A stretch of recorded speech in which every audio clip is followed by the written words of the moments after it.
Alors on est déjà au 9e jour et j'ai l'impression de ne pas arriver à avancer.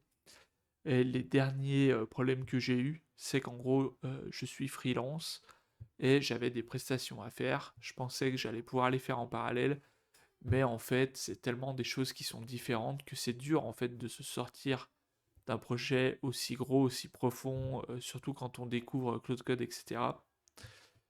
Et donc la leçon que j'en tire, c'est que bah, quand on apprend des nouvelles choses, il faut essayer de faire que ça. Là, mes autres missions, c'est de la prospection LinkedIn. Donc en plus, il faut que j'envoie quelques messages un peu tous les jours pour pas être grillé auprès de LinkedIn sur les demandes de connexion, etc. J'ai pas d'outil dédié, donc je fais tout à la main. Alors, j'ai Sales Navigator pour trouver les prospects, mais je reporte dans un tableau Notion que j'ai fait pour suivre. Bon, je me suis fait un peu mon CRM. C'est hyper chronophage, c'est hyper. Je sais pas comment dire, c'est vraiment une presta que je déteste. Et à côté de ça, une presta qui était intéressante, c'est que j'ai fait un. Pour mon ferronnier d'ailleurs, à qui j'ai vendu la version 1 de Metal Maestro, je lui ai fait un formulaire Tally et connecté à un N8N que j'ai configuré sur un VPS chez Etzner.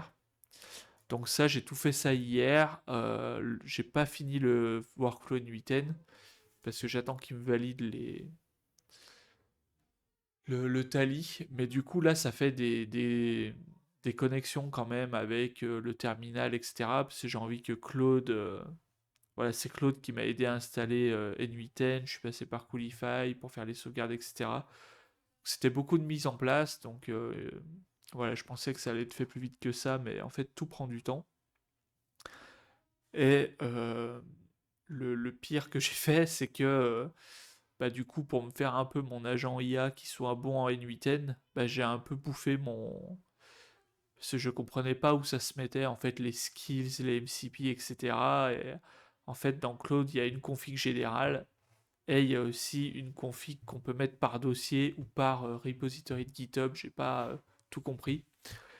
Mais en gros, moi j'ai tout mis dans mon global, les skills et Nuiten, alors que je vais pas en avoir besoin pour la création de mon SaaS. Donc j'ai dû passer du temps ce matin pour séparer les deux configs. Donc maintenant j'ai un Claude qui est bon pour les SaaS, qui est mon Claude global, et j'ai un autre Claude dans mon dossier Nuiten où,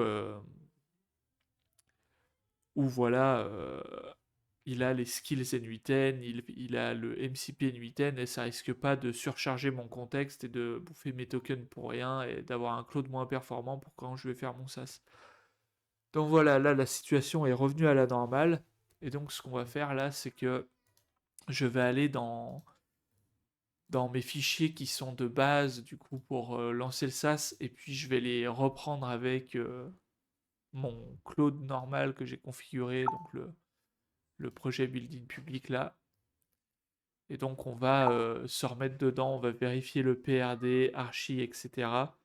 pour repartir sur des bonnes bases, parce que vu que j'ai pas travaillé hier, voilà, ça va me permettre de me remettre tout ça en tête.